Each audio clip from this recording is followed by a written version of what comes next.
Bonjour chers étudiants et bienvenue au cours liaison chimique.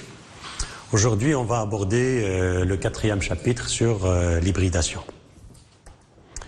Donc avant de passer à la définition de l'hybridation proprement dite, prenons la molécule CH4 à titre d'exemple avec d'autres molécules.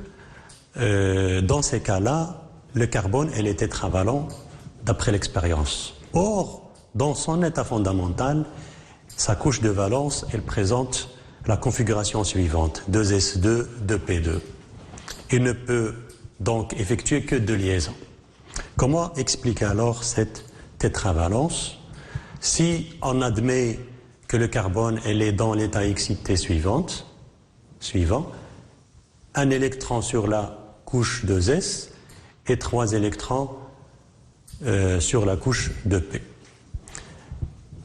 Dans le cas de CH4, le carbone, il peut effectuer 4 liaisons avec les 4 hydrogènes, sauf qu'il va présenter deux types de liaisons.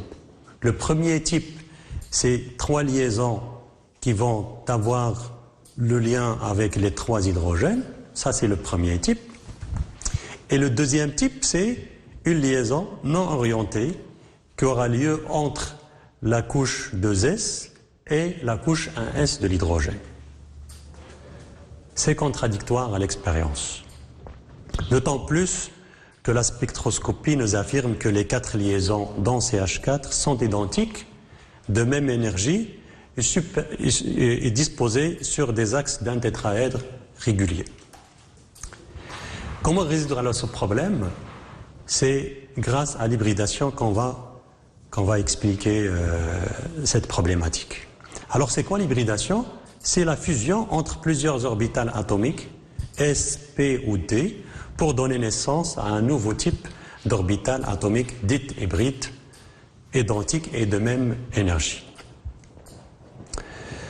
Les 3 types d'hybridation les plus connus sont les suivants. L'hybridation sp3, comme son nom l'indique, elle implique l'orbital S et 3 orbitales P pour avoir 4 orbitales hybrides. Remarquez ici qu'il y a autant d'orbitales de départ que d'orbitales d'arrivée. Passons à l'hybridation sp2. Dans ce cas-ci, on va avoir l'hybridation d'une seule orbitale S et de 2 orbitales P. Et nous aurons une orbitale pure qui va rester intacte. L'hybridation sp, par contre, implique l'orbitale S et une seule orbitale P pour avoir 2 orbitales hybrides. Et il va y avoir 2 orbitales atomiques pures. Ici, j'aimerais bien insister sur le fait qu'on reste dans l'atomique. À la différence de la théorie des orbitales moléculaires, on passe d'orbitales atomiques à d'autres orbitales toujours atomiques mais hybrides. Détaillons l'hybridation sp3. Alors, toujours dans le cas du carbone excité, il y a un électron situé sur la couche 2s et 3 électrons sur les orbitales de P. Et les orbitales de P, elles sont comme ça, sous cette forme. Bien sûr, en respectant la différence d'énergie et la stabilisation de l'orbitale 2s par rapport aux orbitales de P. Alors ça, il va donner naissance, après hybridation, à 4 orbitales hybrides de type sp3, avec cette disposition-là. Ce qui manque ici, c'est que c'est des petits lobes qu'on ne va pas représenter ici parce qu'il ne fait pas partie des liaisons, mais ça existe en principe sur ce type-là d'orbital. Les 4 orbitales hybrides, comme indiqué ici, elles occupent les 4 sommets d'un tétraèdre régulier dont le carbone occupe le centre. Ici, dans le cas de CH4, nous avons donc le carbone qui est l'atome central qui s'est hybridé sp3 pour former ce tétraèdre. Alors, les 4 hydrogènes, ils viennent se situer comme ça pour avoir des liaisons de type sigma. Cette hybridation est appelée aussi hybridation tétragonale et la géométrie, c'est une géométrie moléculaire tétraédrique avec des angles de liaison de l'ordre de 109 degrés 28 minutes. Cette hybridation sp3, il permet aussi d'expliquer la liaison chimique dans d'autres molécules, comme les molécules indiquées ici. Prenons à titre d'exemple la molécule NH3 et la molécule H2O. Alors pour la molécule NH3, elle présente 5 électrons dans sa couche de valence, 2 électrons sur la 2s et 3 électrons sur la 2p. On part de 4 orbitales atomiques non hybrides pour avoir 4 orbitales atomiques hybrides identiques. Alors, vu que ici, il y a 2 électrons appariés, il n'y aura pas de liaison, ça va rester un doublet libre. Par contre, les électrons célibataires, elles vont pouvoir faire des liaisons sigma avec les hydrogènes dont les électrons sont situés sur les orbitales 1s. Qu'est-ce qu'on va avoir? On va toujours rester dans l'hybridation sp3, mais il y aura un doublet libre ici qui va occuper aussi le sommet d'un tétraèdre. Cette géométrie moléculaire, elle est de nature pyramidale à base triangulaire, mais faites attention ici, l'angle de liaison, c'est inférieur à 109,28 parce que le doublet est libre, puisqu'il occupe un peu plus d'espace par rapport au doublet liant, il va faire un peu plus de pression sur les liaisons qui vont se fermer et l'angle va se voir va être un peu plus inférieur au cas de l'angle de CH4. Passons à l'exemple de la molécule d'eau H2O. Dans cette molécule-là, le carbone, l'oxygène qui est l'atome central, il présente 6 électrons de valence, 2 électrons situés sur la couche, sur l'orbitale 2s, et 4 électrons situés ainsi sur les orbitales de p. Après hybridation sp3, on va avoir 4 orbitales hybrides identiques. Il y aura 2 doublets d'électrons et les 2 électrons célibataires, ils vont pouvoir faire les liaisons avec les hydrogènes pour donner naissance à des liaisons de type sigma. Ici aussi, l'angle des liaisons va être inférieur à 109,28 minutes, mais surtout inférieur aussi au cas du NH3 parce que dans ce cas-ci de la molécule d'eau, on a 2 doublets libres, donc la géométrie va être une géométrie angulaire, mais cet angle-là, il va se fermer davantage par rapport à NH3 et par rapport à CH4. Passons maintenant à l'hybridation sp2. Cette hybridation, il implique l'orbitale S et 2 orbitales P pour avoir 3 orbitales hybrides. Et vu qu'il y a toujours conservation du nombre d'orbitales, on va avoir une orbitale pure. Et quand on dit une orbitale pure, ça veut dire qu'il va conserver son identité, son énergie et sa forme. Traitons à titre d'exemple le trifluorure de bore BF3. Le bore, qui est l'atome central, il présente cette couche de valence, 2s2 de P1. Jusqu'ici, le bord ne peut pas effectuer 3 liaisons. Donc, on va passer à l'état excité. On va avoir 3 électrons célibataires, un électron sur la 2s et 2 électrons sur la 2p. Qu'est-ce qu'il va y avoir? Il va y avoir donc hybridation de type sp2 pour avoir 3 orbitales hybrides identiques, et l'orbitale vacante ici, elle va le rester, bien sûr, avec la même énergie. Alors, comment ça se fait faire le lien avec le fluor?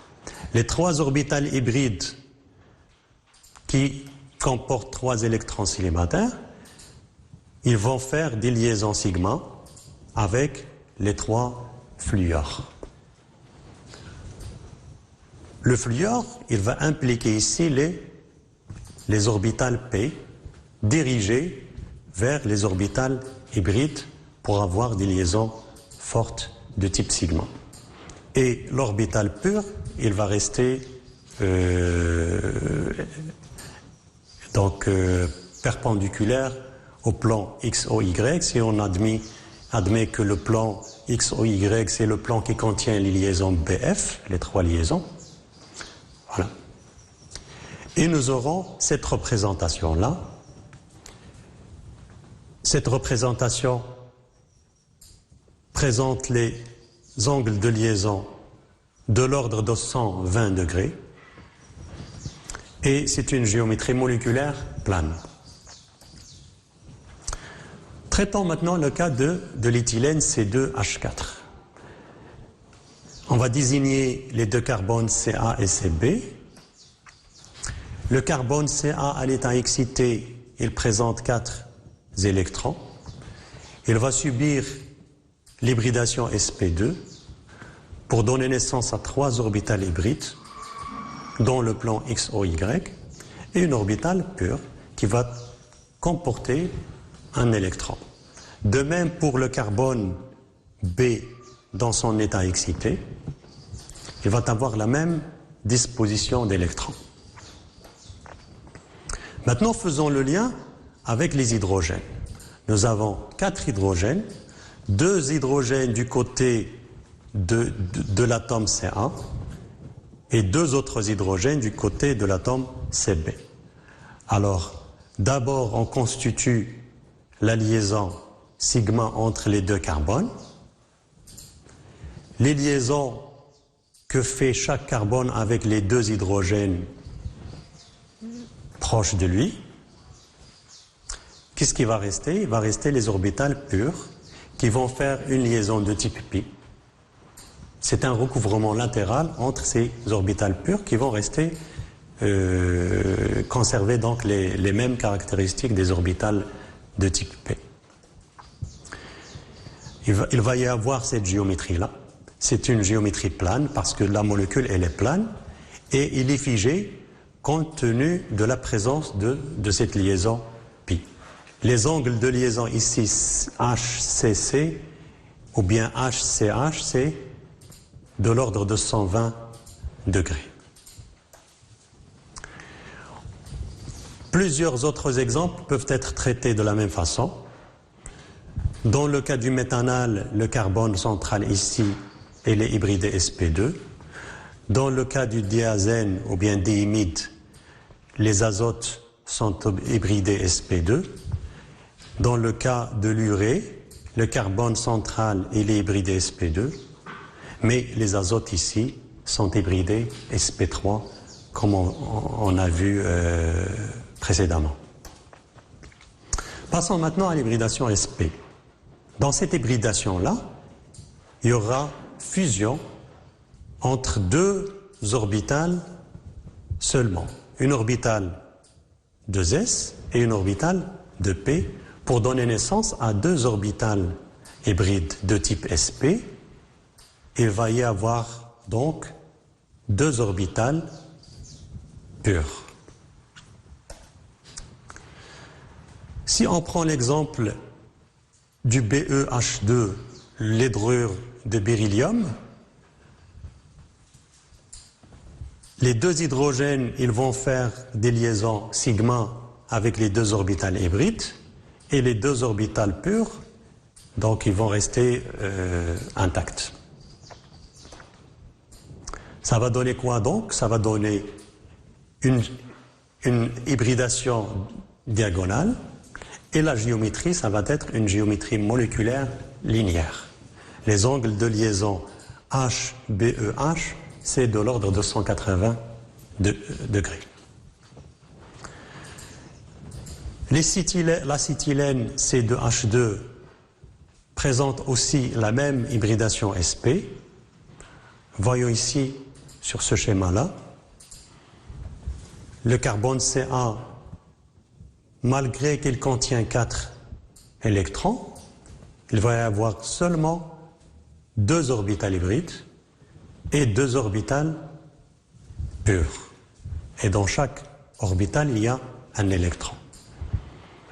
Il y aura donc trois liaisons sigma, une liaison entre les deux carbones, Ca et Cb, à l'état excité, une liaison entre le carbone Ca et l'hydrogène, et une autre liaison, sigma, entre le carbone Cb et l'hydrogène. Les deux orbitales hybrides des carbones, donc les 4 orbitales hybrides des deux carbones, vont avoir un recouvrement, des recouvrements latéraux pour donner naissance à des liaisons de type pi. Et on va avoir cette représentation-là. La molécule, il va être linéaire avec des angles de liaison HCC 180 degrés. Traitons maintenant l'exemple de la laine H2CCCH2. Sa formule développée, elle est ainsi représentée. Alors, que pensez-vous? Quelle hybridation ici et quelle hybridation ici? Alors, dans le carbone central, vous aurez l'hybridation sp. Les deux carbones aux extrémités, ça va donner naissance aux hybridations sp2. Pour faire le lien avec les hydrogènes et aussi entre les carbones, on va avoir ces liaisons représentées ici. Une liaison sigma entre le carbone central et le carbone à droite. De même, une autre liaison entre le carbone central et l'hydrogène à gauche. Il y aurait deux liaisons entre chaque carbone à l'extrémité avec les hydrogènes. Il va y avoir 2 liaisons pi. Une liaison entre une orbitale pure du carbone central avec une orbitale pure du carbone à gauche, et de même pour le carbone à droite. Ici, on va rentrer à d'autres types d'hybridation, parce que l'hybridation ne fait pas impliquer seulement les orbitales S et les orbitales P, ça pourrait aussi impliquer des orbitales D. Alors, commençons par l'hybridation sp3d2. Cette hybridation-là, il va donner naissance à 6 orbitales hybrides. Une orbitale S, 3 orbitales P et 2 orbitales D. Et comme on avait dit, il y a toujours conservation du nombre d'orbitales. Il va y avoir le départ de 9 orbitales atomiques pour donner 6 orbitales hybrides et 3 orbitales pures. Je signale ici que quand on traite l'hybridation, il ne faut pas se mêler avec le remplissage des électrons. Prenons le cas du SF6. Alors, il présente une géométrie moléculaire octaédrique compte tenu que l'hybridation sp3d2, il va donner naissance à un octaèdre. Les orbitales hybrides, ils vont être situés comme ça. Alors les fluors, chaque fluor, il va participer par une orbitale p pour constituer cette configuration. Il y a deux types d'angles de liaison, des angles de type 190 et des angles 180 degrés. Passons maintenant à l'hybridation sp3d. Cette hybridation-là, qu'est-ce qu'il va donner? Il va donner naissance à 5 orbitales hybrides. Parce qu'on va hybrider 5 orbitales. Il va nous rester 4 orbitales pures. Je reviens en arrière pour juste dire une information. L'hybridation sp3d, c'est un mélange entre l'hybridation sp2 et l'hybridation pdz2. On va essayer d'expliquer ce qui se passe pour la molécule BF3. Alors cette molécule-là, il va nous donner cette géométrie. C'est un bipyramide à base triangulaire. Une pyramide, donc la base, c'est les fluors sur le plan. Il va y avoir une pyramide en haut et une pyramide en bas. Voilà, j'espère que ça a été enrichissant pour vous. Merci de votre attention, à la prochaine.